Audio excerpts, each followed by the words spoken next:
Bom dia, porque estamos a gravar este vídeo agora durante o dia. Espero que todas estejam bem, todas estejam a gostar desta nossa história. Vamos gravar a terceira parte desta fantástica história. Eu chamo-me Adriana Soares. Este é um livro de Adriana Matthews, O Segredo dos Girassóis, do diário de Anna Golding. Vamos lá. Todo aquele movimento foi um alívio, pois me salvou de ter de responder às tolas interrogações de Madame Hortência. Fazia-me parecer que eu levava uma vida agitada e pública, pois eu sempre tinha a obrigação de ter algo para contar a ela.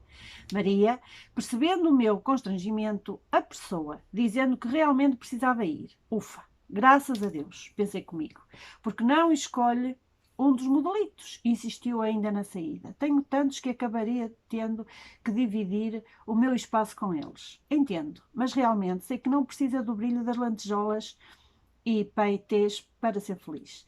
Tem o seu próprio brilho, e isso é nato.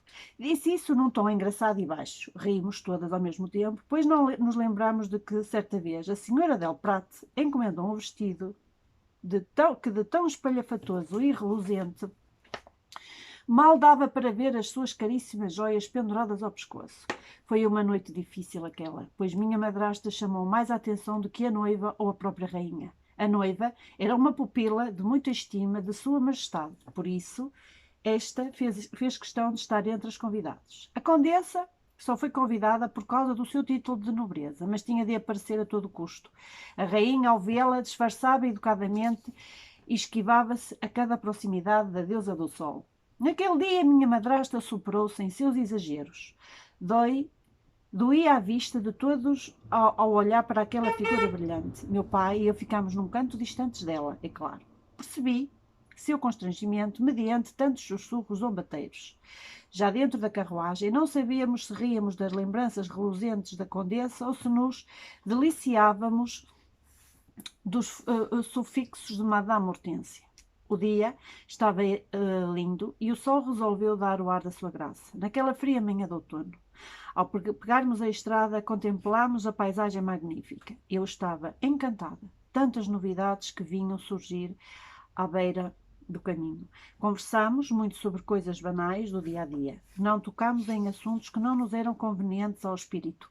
Durante todo o trajeto, cantarolámos canções ciganas e ríamos por qualquer coisa. Maria fez de tudo para que eu me desligasse dos problemas corriqueiros e domésticos. Depois de uma rápida parada para nos refrescarmos à beira de uma velha mina d'água, comemos o delicioso lanche que Maria havia trazido numa cesta. Em seguida, a nossa longa jornada pela empoeirada estrada do norte de Espanha. Afinal, pela altura do sol, já devia ser meio-dia. Dentro da carruagem adormeci profundamente, encostada aos ombros de Maria. Só despertei quando a carruagem passou por uma pedra saliente. Maria bateu no teto e gritou para que o cocheiro tomasse mais cuidado. Depois daquele susto, perguntei se já havíamos chegado. Quase, respondeu Maria. Continua a dormir. Prosseguiu com um tom na voz que mais parecia um bocejo. Não conseguia dormir mais e comecei a olhar as folhas das árvores caídas ao chão, formando uma espécie de tapete celestial. Casinhas de colonos ao longe, muito gado a pastar. O cheiro do mato e o silêncio ensurdecedor fizeram-me adormecer novamente. Uma voz ao longo parecia chamar-me. Ana, Ana, sinto sua falta, encontre-me, por favor. Meus olhos foram ficando cada vez mais pesados e, por fim, caí no abismo dos sonhos. Sonhei que estava em um mosteiro, todo feito em pedra calcária de cor escura. O lugar mais parecia uma ruína. Havia um enorme jardim, totalmente abandonado, onde só os girassóis sobreviviam. Muitos monges trabalhavam nas plantações, tentando salvar o pouco que lhes restava da seca, que era iminente. Outros cuidavam dos animais magros e doentes. Alguns ainda varriam incessantemente o pátio, cuja terra havia invadido todo o mosteiro. Aquilo me parecia mais um ato de loucura coletiva. Ao longe, ouvia um coro com música gregoriana, misturada com orações, pareciam lamentos e súplicas. No patíbulo do mosteiro, logo na entrada, havia um monge que me olhou de um jeito hostil, quase humilhante. Parecia ser uma espécie de abade, e ele era sério, atarracado, baixo e corcunda. Sua pele era avermelhada, manchada e descamada por causa do mau tempo. O que o diferenciava dos demais monges era apenas uma enorme cruz na frente de suas vestes, encardidas e rasgadas. Algumas freiras circulavam de um lado para o outro, como que hipnotizadas. Vi-me descer de uma carruagem e seguraram meus finos braços, empurrando-me aos safanões, para dentro do mosteiro. Tentei fugir, mas as mãos que me seguravam eram fortes e severas. Eu olhava para trás, tentando pedir socorro a Maria. Ela nada podia fazer. As lágrimas desciam incessantemente dos olhos de minha amada amiga, que ficava cada vez mais para trás. Tentei fugir, inutilmente. Gritei por socorro e deixei o pranto rolar. Chamei por Maria, até que a vi cair por terra como que sem forças. Meu corpo tremia, o desespero tomou conta de mim, por saber que estava a ficar longe de meus familiares. Tentei agarrar-me onde dava. Todos ao redor olhavam-me e viravam seus rostos numa repulsa sem explicação. Uma jovem freira ainda tentou desgrudar-me daqueles braços e mãos, mas outros puxaram e só ouvi dizerem-me para ter fé. Outras freiras mais velhas veio receber-nos à porta do convento. Era uma senhora carrancuda e com ares de perversidade, provavelmente a madame superior, ou a madre. Sua expressão de algoz conseguiu gelar minha alma. Mandou-me calar a boca aos berros, advertindo-me que ali não era lugar para toda aquela histeria. Por fim, levaram-me para dentro, forçosamente. Virei para trás, dando uma última olhadela para meu pai, que ficou na entrada, conversando com o suposto padre. Deixaram-me só em um corredor onde havia um enorme banco, uma mesa, uma cadeira e um armário antigo, onde pareciam guardar arquivos e documentos. A sala era escura e não tinha sequer um vaso de planta. De repente, ouvi um barulho e a porta se abriu. Estremeci, como vara de bambu ao vento. Mas, ao contrário de quem pensei que fosse, entrou um monge de hábito marrom e cabeça baixa e encapuçada. Aproximou-se de mim lentamente, ajoelhou-se e fitou-me os olhos. Seus olhos eram como mel, sua pele muito branca e seu rosto angelical escondia-se por trás de uma fina e rala barba ruiva. Aqueles olhos meigos passaram-me segurança e calor. Abaixou o capuz, esticando para mim as suas mãos. Seus dedos eram longos e finos, sua pele tinha uma maciez que arrepiou todo o meu corpo. Sua proximidade era tanta que pude ver as suas pequenas sardas por baixo dos pelos ruivos de seus braços. Embora a barba estivesse por fazer, ela lhe dava um ar de intelecto.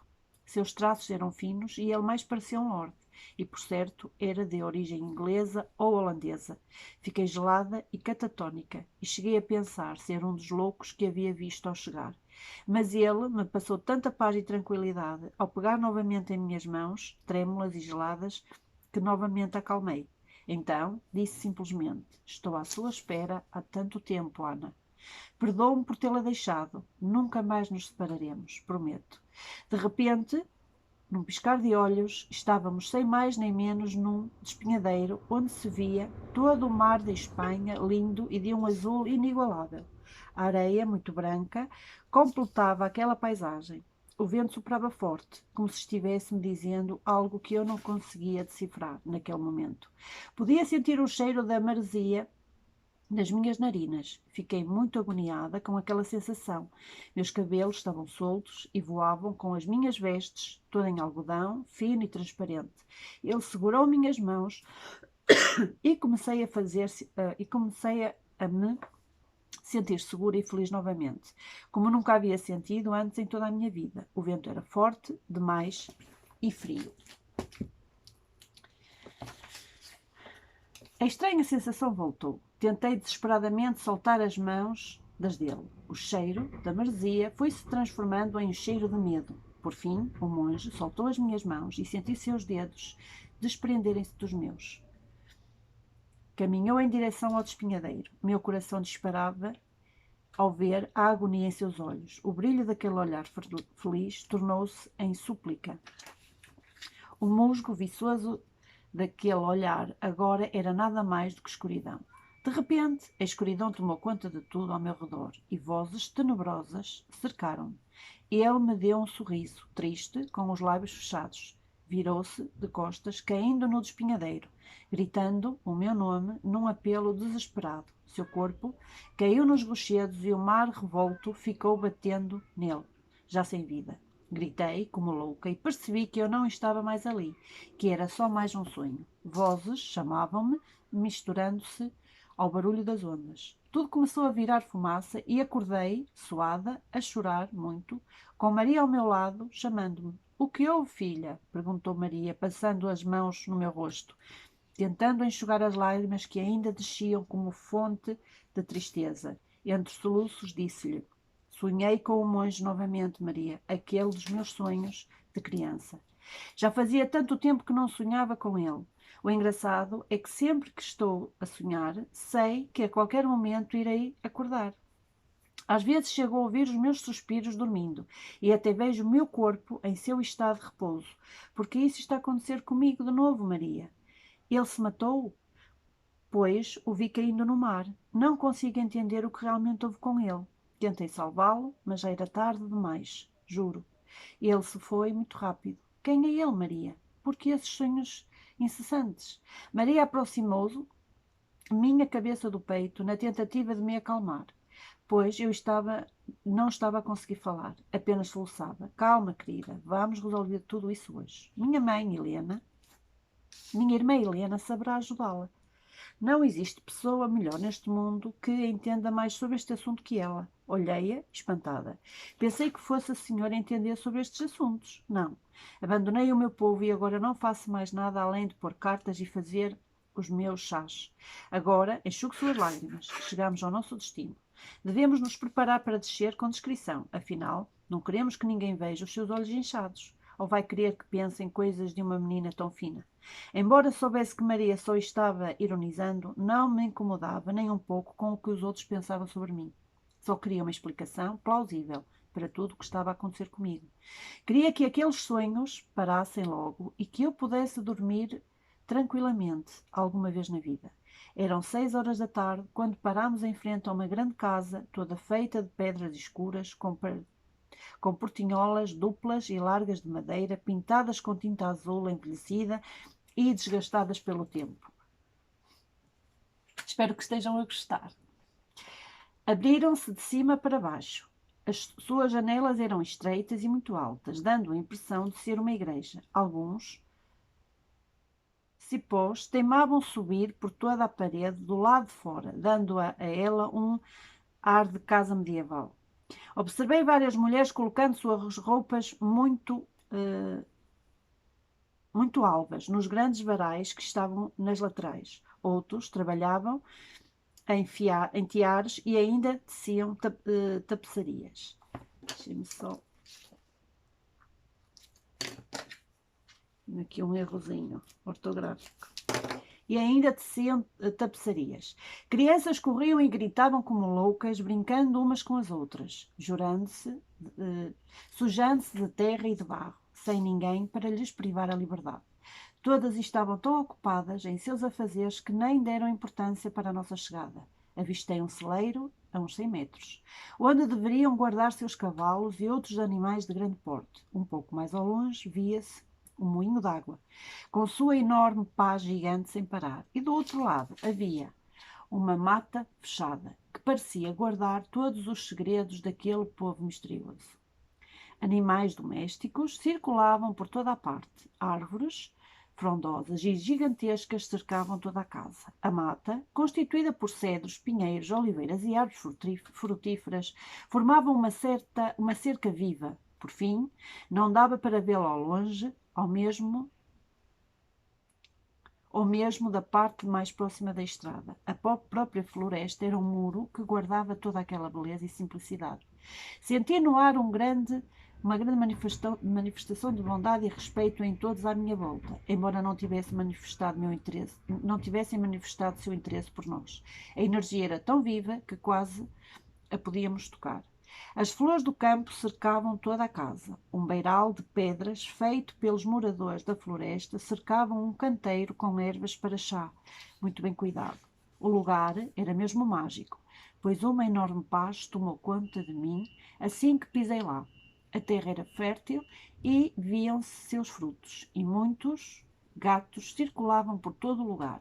Fomos recebidos por uma senhora grisalha e uma jovem muito bonita, aparentando ter a mesma idade que eu. A senhora era a irmã de Maria e a moçoela era a sua sobrinha. Vieram correndo, pois fazia muito tempo que não se viam.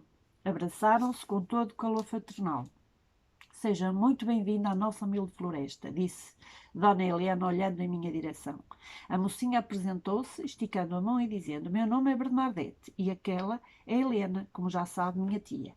Sou filha de Dolores e Guilho, mas tia Helena me criou, pois ambos faleceram num trágico acidente. Não falemos de coisas más. Venha, entre. Não fique aí em pé parada. Entre, conheça a casa e as minhas outras irmãs, disse Bernadette, percebendo que eu havia ficado para trás. Ao entrar, apresentou-me à outra senhora com um ar gentil, que estava sovando a massa para os pães na cozinha. Em seguida, apresentou-me às outras duas irmãs, Loila, a mais jovem, e Emanuel, a mais velha. Fiquei calma, estou achando um pouco tensa. Deixe que meu noivo, Magalde, cuide de suas malas. Aqui ninguém mexe em nada. Imagine, não pensei nisso. É que estou tendo problemas para dormir e estou um pouco com dor de cabeça. Então venha-se refrescar, tomar um chá de camomila com hortelã. Bernadette levou-me para o seu quarto, onde me refresquei e também troquei de roupa. Coloquei um vestido simples de algodão azul que ela me emprestou, pois meus vestidos não eram adequados para o campo. Trocámos presentes, dei-lhes uma caixinha de música de cristal e bronze, onde um casal de bailarinos dançavam ao som de uma valsa vienense. Era de minha mãe, disse a ela, estendendo as mãos. É lindíssima, mas não sei se posso aceitá-la. Ficarei muito ofendida se não o fizer.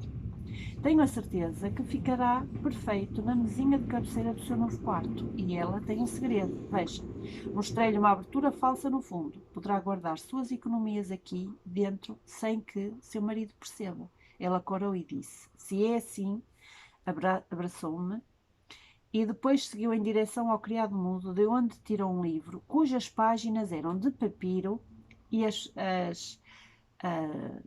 capa de couro, todo trabalhado à mão, com desenhos em relevo. Disse que tinha sido seu avô que lhe havia dado. Foi uma troca que ele fizera com um cigano amiga dele. Ela ainda disse que suas páginas eram mágicas e, como não levava o menor jeito para escrever, gostaria que ela ficasse com ele. Mas, na verdade, meu avô contava essas histórias para eu adormecer. O que eu quero é me casar com Mogalde o quanto antes, ter muitos filhos, ser feliz enquanto vivermos. Sabia que Bernadette e seu noivo estavam passando por muitas dificuldades, pois Maria comentou comigo enquanto vínhamos pela estrada. Então, tentei ajudá-los dando-lhes as minhas economias. O obséquio não era muito, mas sei que daria para ajudar na festa do casamento. Bernadette agradeceu-me, tanto que deixou-me encabulada.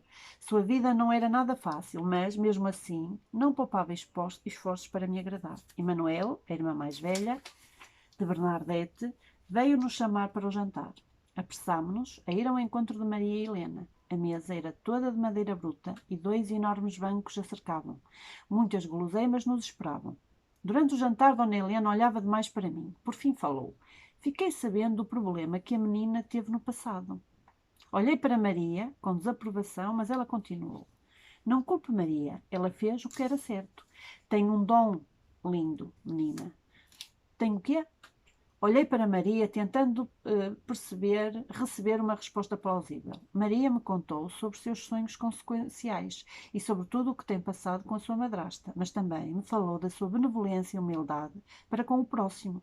Iremos ajudá-la. Sei bem o que deve estar a passar. Bernadette deu-me um cutucão com o pé por debaixo da mesa e sorriu, abaixando a cabeça em sinal à nossa cumplicidade em seu quarto. E o que devo fazer? Quem é esse homem com quem tenho sonhado tão frequentemente? Calma, menina. Teremos que viajar novamente, Maria. As duas entreolharam-se e riram de mim. Senti-me uma tola e resolvi apenas esperar os resultados e as respostas. Por fim, Helena falou. Não, criança, a viagem não é como pensa. Nem mesmo sabemos se irá conseguir. Primeiro, farei uma pergunta muito simples. Tem a certeza que quer conhecer este homem? É isso que realmente quer, pois não terá volta. E pode não voltar bem da viagem. O que é pior ainda, pode não querer retornar ao seu corpo físico. Ficará desacordada e correrá perigo de vida. Sim, é o que mais quero na vida. Não tenho dúvida não tenho dúvida se isso for me dar as respostas que preciso. As duas entreolharam-se por instantes, concordaram entre si. Ótimo.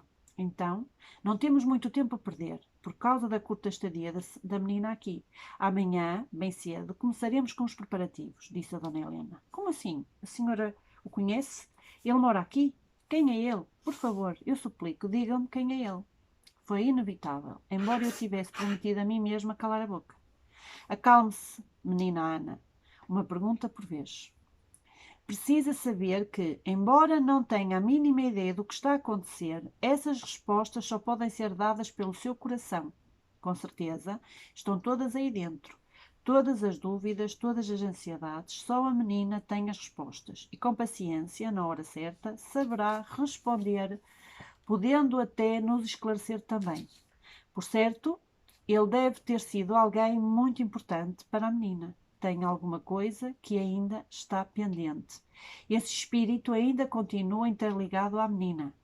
Pode ser que ele esteja encarnado ou não. Então isso significa que ele está morto? Não, de forma alguma. Estou a tentar-lhe dizer que essa pessoa faz parte do seu passado em outra vida, mas também poderá estar encarnado nesta vida. Resta saber se a menina terá estrutura para encontrá-lo. Ele pode ter vindo de diversas formas. Pode muito bem ser um parente muito próximo. Quando falamos em espíritos, necessariamente ele não precisa de estar encarnado. Sei que é muito difícil no início tentar aprender sobre as coisas que lhe foram ocultas toda a vida, principalmente tendo a menina vindo de uma família tão tradicional e rígida quanto a esses assuntos. Mas acredite, mesmo para nós que nascemos e seguimos a tradição a fio, ficamos confusos no início. É muita informação e, no seu caso, muito pouco tempo também. Tenha calma, é só o que pediremos. Confie em nós e nas forças da natureza. Tentaremos fazer o que for melhor para ajudá-la. Largue a ansiedade de lado, pois ela é sua inimiga. Apague essas interrogações da sua cabeça. Aprenda a rezar, não as rezas tradicionais, mas as que o seu coração lhe ensina. Confie em si, em Deus, que tudo lhe será respondido ao seu devido tempo. Fiquei calada o restante do jantar, observando-as conversar por entre os lábios. Não estava com medo, mas muito curiosa. Eu e Bernadette sentamos perto da lareira, na sala, pois a noite estava fria. Maria e Helena passaram o resto da noite cochichando. Não conseguia ouvir uma só palavra do que Bernadette estava-me a falar, pois fiquei o tempo todo de orelhas em pé, tentando ouvir o que as duas irmãs estavam a falar. E se era sobre mim. Às 8h30, eu e Bernadette fomos nos deitar, pois por algum motivo tínhamos de acordar cedo. No quarto, conversámos muito.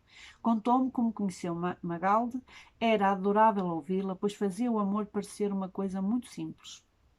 Quando eu encontrar alguém, desejo que esse amor seja para sempre, para toda a eternidade. Ela disse exasperada: não diga isso nunca. Foi como se eu tivesse dito algo abominável. Porquê? Perguntei curiosa. Porque o amor é livre. Não podemos prender um espírito encarnado ou desencarnado. Esse tipo de jura ou atitude inconsequente e egoísta pode perseguir o espírito toda a sua vida e até por várias outras encarnações. Ana, um espírito jurado pode passar a vida procurando um amor e nunca encontrá-lo. E o que fez a jura pode nunca mais ter sucesso, até que por si começa a aceitar a ajuda dos irmãos desencarnados e espíritos de luz. Por isso pode levar muito tempo, Ana, até séculos. Quando o meu espírito desencarnar, quero que Magalde seja muito feliz, que encontre uma boa mulher que o ajude em sua jornada terrena. O amor é liberdade, Ana. O amor é liberdade. Se conseguir fazer a viagem, voltará com novos pensamentos. Agora durma, pois teremos um dia bem agitado amanhã. Então, pretende esquecer Magalde? Nunca nos esqueceremos, pois nos encontraremos em outras encarnações, em nossas lembranças sempre nos acompanharão, pois temos a obrigação de nos lembrar do nosso passado. Só que a maioria das vezes somos tão egoístas e estamos tão preocupados com nossas vidas terrenas que não ouvimos os irmãos desencarnados nos falarem e nos darem bons conselhos. Caímos, então, nas garras dos afins. E antes que me pergunte quem são os afins, eles são espíritos sem luz. Podemos ser orientados por espíritos bons ou maus, depende muito da nossa sintonia espiritual. É a lei do universo. Viemos a esta vida para aprender e praticar o bem comum. Não é fácil, mas cada um deve aprender, ou pelo menos tentar fazê-lo. Como podemos ajudá-lo? Dando bons conselhos, livrando uma pessoa de se prejudicar. Não é importante a quantidade de vezes que praticamos o bem, mas a qualidade com que praticamos. Ou seja, devemos sempre saber a forma como nos dirigir à pessoa em questão, para não ofendermos ou invadirmos o espaço físico e mental dessa pessoa. É muito importante deixar as pessoas à vontade e, principalmente, não devemos convencê-las de tomar o caminho que muitas vezes só lhes for indicado por Deus. Essa é a diferença entre uma bruxa e uma feiticeira. Nós estudamos o universo e aprendemos a usar a sua força em prol da humanidade, enquanto as feiticeiras usam essas mesmas forças de maneira mercenária e leviana para prejudicar inocentes. Vivemos em todo o mundo vivemos num mundo muito atrasado e cruel, mas estamos aqui, peço desculpa de engano, porque isto está escrito por mim e foi tudo tão rápido que eu nem... Devemos aproveitar nossa estadia para crescermos espiritualmente. Lógico que tudo isso deve de ser feito com ponderação e muito cuidado para não interferir no destino de outra pessoa, pois, caso contrário, podemos virar de cabeça para baixo a vida de um consolente inocente. Tudo isso é muito bonito, mas muito perigoso. Pense nisso. O poder está em nossas mãos e cabe a nós sabermos como usá-lo. E existe outra coisa muito importante que a menina precisa de saber antes de fazer a viagem. Então me diga, estou muito interessada sobre os assuntos relacionados à magia. Sempre ouvi histórias sobre bruxas. Ficava tão fascinada. Ela deu um sorriso por perceber que eu era leiga e inocente no assunto da magia. Ana, a magia não tem nada a ver com as historinhas que você ouviu quando criança. E muito menos encontrará coisas sérias sobre as bruxas em livros desses. Existem livros que não valem a sua capa. Cada bruxa tem a sua história pessoal. A magia é uma história pessoal. Preste bem atenção. A bruxaria é um culto, porque um culto é um grupo de pessoas que segue um líder e deve saber que as bruxas são sempre sozinhas e solitárias, principalmente por causa do preconceito. Uma bruxa não se relaciona com pessoas pertencentes à ordem pelo mesmo motivo que citei antes. Deve saber que muitos homens se fazem de compreensivos e, quando conseguem o que realmente quer, entregam-nos à Inquisição. Então, cuidado com as paixões levianas. Bruxas não cultuam o diabo. Buscamos reviver as crenças de um período que remonta aos primórdios da humanidade, um período muito anterior ao cristianismo. O diabo é, na verdade, uma criação do cristianismo e não tem absolutamente nada a ver com as nossas crenças. Obviamente, atribuíram as práticas das bruxas ao diabo, porque é conveniente, visto que as religiões cristãs recriminam qualquer ato não cristão como o ato do diabo. Há cultos ao diabo por toda a parte do mundo, mas eles não têm que ver com bruxaria, tratando-se apenas de pessoas que praticam uma inversão ao cristianismo. Cada um tem suas crenças, mas felizmente esta não é a nossa. Celebramos os deuses antigos da natureza e lutamos para que isso seja um direito nosso. Os deuses antigos são demónios? Respirando fundo, ela prosseguiu. Deixe-me continuar, por favor. E vamos ficar por aqui. Hoje. Espero que vocês estejam a gostar. E amanhã temos mais. ok? Eu sou a Adriana Soares, na descrição do vídeo vou deixar o link da página da minha biblioteca e livraria. Se vocês quiserem, podem aceder à página, fazer um gosto. A nome da biblioteca é Amam Literatura, tudo pegado. E espero que vocês gostem. E se quiserem saber de alguma coisa, algo assim, eu trabalho muito com livros antigos, livros proibidos. Portanto, tenho um vasto rol de livros muito interessantes. Beijinhos no coração e até amanhã.